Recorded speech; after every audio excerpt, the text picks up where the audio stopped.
বন্ধুরা, আমরা তো হোটেলে রেস্টুরেন্টে বা ধাবায় গিয়ে রাজমা খেয়ে থাকি, কিন্তু বাড়িতে বানালে হোটেল বা রেস্টুরেন্টের মতো কিন্তু রাজমা হয় না। আজ আমি এই ভিডিওর মাধ্যমে দেখাবো কিভাবে বাড়িতেই সহজেই রেস্টুরেন্টের মতো রাজমা বানানো যায়। তো ভিডিওটা স্কিপ না করে ভিডিওর শেষ পর্যন্ত আমার পাশে থাকার অনুরোধ রইল। তো চলুন ভিডিওটা শুরু করা যাক। নমস্কার বন্ধুরা, আবার নতুন ভিডিও নিয়ে আপনাদের সামনে হাজির হয়েছি। আমার চ্যানেলে নতুন হয়ে থাকলে চ্যানেলটিকে সাবস্ক্রাইব করে আমার পাশে থাকবেন। চলুন আর কথা না বাড়িয়ে ভিডিওটা শুরু করা যাক। এখানে আমি 200 গ্রাম পরিমাণ রাজমা 5 ঘন্টা মতো জলে ভিজিয়ে রেখেছিলাম। নর্মাল জলেই ভিজিয়ে রেখেছিলাম। এটা কিন্তু খুব ভালোভাবে ধোয়া। এখানে আমি আমার পরিমাণ মতো নিয়ে নিয়েছি, আপনারা আপনাদের পরিমাণ মতো নিয়ে নেবেন।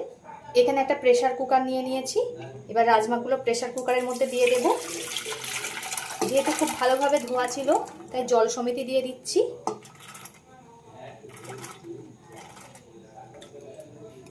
আঙুল বুড়িয়ে দেখতে হবে জলটা যেন এই আঙুলের এই দাগ অবধি থাকে, সেই পরিমাণ জল নিতে হবে। খুব একটা বেশি বা খুব একটা কম জল নিলেও হবে না। এতে দিয়ে দেব এই ছোট চামচের মাপ করে 1 চামচ লবণ। এতে এবার দিয়ে দেব অল্প করে হলুদ, দিয়ে দেব 1 টুকরো দারচিনি। এবার এতে দিয়ে দেব একটা মিডিয়াম সাইজের আলুকে ঠিক এমন গোটা গোটা করে কেটে নিয়েছি।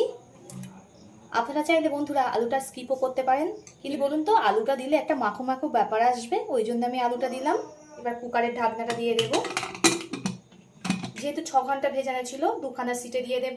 আপনারা যদি একটু কম সময় ধরে ভেজান তাহলে সিটের পরিমাণটা বাড়িয়ে নেবেন। গ্যাস অন করে প্রেসার কুকারটা বসিয়ে দিয়েছি, 2খানা সিটে দিয়ে নেব।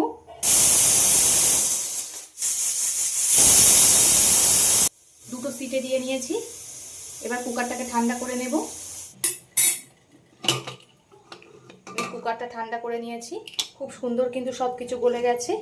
এগুলো দেখে মনে হচ্ছে শক্ত, কিন্তু একদম নরম হয়ে গেছে কিন্তু বন্ধুরা। গরম আছে।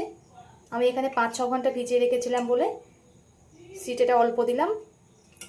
আপনারা যদি 1-2 ঘন্টা মতো ভিজিয়ে রাখেন তাহলে সিটের পরিমাণটা 6টা-7টা দিয়ে নেবেন। এদিকে একটা কড়া গরম হতে বসিয়ে দিয়েছি। এতে দিয়ে দেব সর্ষের তেল। তেলটা খুব ভালোভাবে গরম হয়ে গেছে। গরম তেলের মধ্যে দিয়ে দেব 2টো লবঙ্গ, 1 টুকরো দারচিনি, অল্প করে কাঁচা জিরে। ফোড়ন থেকে যখন একটা হালকা সুন্দর একটা গন্ধ বেরাবে তখন এতে দিয়ে দিতে হবে 2টো বড় সাইজের পেঁয়াজ। একদম মিহি করে কুচিয়ে নিয়েছি সেটাকে। পেঁয়াজটা একটু হালকা ব্রাউন করে ভেজে নিতে হবে। পেঁয়াজটা ব্রাউন করে ভাজা হয়ে গেছে। এবার এতে দিয়ে দেব চা চামচের 3 চামচ মতো আদা রসুন বাটা। আদা রসুনের যতক্ষণ না কাঁচা গন্ধ যায় ততক্ষণ একটু ভেজে নিতে হবে। কষাতে কষাতে আদা রসুনের কাঁচা গন্ধটা চলে গেছে। এবার এতে দিয়ে দেব একটা মিডিয়াম সাইজের টমেটো কুচি, দিয়ে দেব 2টো চিকিয়ে রাখা কাঁচা লঙ্কা। সব কিছু আবারও কষিয়ে নিতে হবে। যতক্ষণ না টমেটোটা খুব ভালোভাবে গলে যায় ততক্ষণ কষিয়ে নিতে হবে। বন্ধুরা, ঝালটা আপনারা স্বাদ মতো দিয়ে দেবেন, যে যেমন ঝাল খেতে পছন্দ করেন। এই লঙ্কাগুলোই খুব ঝাল বলে আমি 2টো দিলাম। টমেটো গলে গেছে আর মশলা থেকে দেখুন কেমন তেল ছাড়ছে।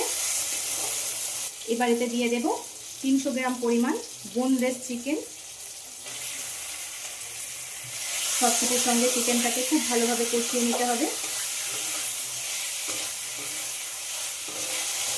আমি 1-1.5 মিনিট মতো কষিয়ে নিয়েছি। এবার এতে দিয়ে দেব লবণ। যেহেতু ডালে লবণ দিয়েছিলাম, এখানে লবণটা একটু বুঝে দিতে হবে। লবণটা যদি আমি প্রথমেই দিতাম চিকেন থেকে জল ছাড়তো, খুব ভালো কষানো যেত না, ওই জন্য লবণটা আমি পরে দিলাম। এবার দিয়ে দেব পরিমাণ মতো হলুদ গুঁড়ো। কালারের জন্য দিয়ে দেব অল্প করে কাশ্মীরি লঙ্কা গুঁড়ো। কাশ্মীরি লঙ্কা গুঁড়ো চাইলে আপনারা স্কিপও করতে পারেন।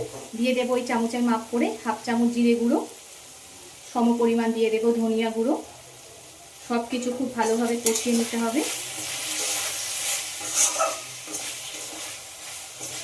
এই সময় গ্যাসটা কিন্তু লো টু মিডিয়ামে রেখে কষাতে হবে, নয়তো মশলাগুলো সব পুড়ে যাবে, টেস্টটা নষ্ট হয়ে যাবে।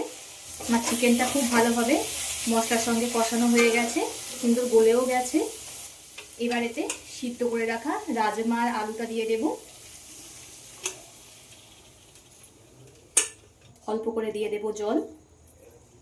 বন্ধুরা, রাজমায় কিন্তু প্রচুর পরিমাণে প্রোটিন থাকে, তাই ছোট থেকে বড় সকলেই খেতে পারে। আর হৃদরোগেরও ঝুঁকি কমায়। আর যাদের ডায়াবেটিস আছে তারাও তো এটা খেলে খুবই উপকার পাবেন। যারা ভাবছেন ওজন কমাতে চান তারাও এই রাজমা খেতে পারেন। আর এই পদ্ধতিতে যদি রাজমা রেসিপি করেন সবাই আঙুল চেটে খাবে, এতটাই সুন্দর হয়। এবার ফুটিয়ে নেব। ঝোলটা ফোটা আরম্ভ করে দিয়েছে, ঝোলটা ফুটছে। এবার এতে দিয়ে দেব অল্প করে চিনি। এই চিনিটা দিলে সব কিছুর টেস্টটা ব্যালেন্স করবে। আবারও খুব ভালোভাবে ফুটিয়ে নেব। 10 মিনিট মতো ফুটিয়ে নিয়েছি। দেখুন ঝোলটা কত সুন্দর গাঢ় হয়েছে। কেন বলুন তো, ওই আলু দিয়েছিলাম তার জন্য। আর কালারটাও দেখুন কত সুন্দর এসছে। একবার হলেও ট্রাই করে জানাবেন আপনাদের কেমন লেগেছে। রুটি, লুচি, পরোটা যে কোনো কিছু দিয়েই খুবই ভালো লাগবে। বন্ধুরা দারুণ একটা গন্ধ বেরিয়েছে। গ্যাসটা অফ করে দেব। এবার দিয়ে দেব গরম মশলা গুঁড়ো। আশা করি এই রাজমা রেসিপিটা আপনাদের সকলেরই ভালো লেগেছে। কার কেমন লেগেছে কমেন্ট করে জানাবেন। আপনাদের কমেন্টের আশায় থাকবো। ঠিক এমন ঝোল ঝোল নামাবো, ঠান্ডা হয়ে গেলে পরে বসে যাবে। এবার আমি নামিয়ে নিচ্ছি।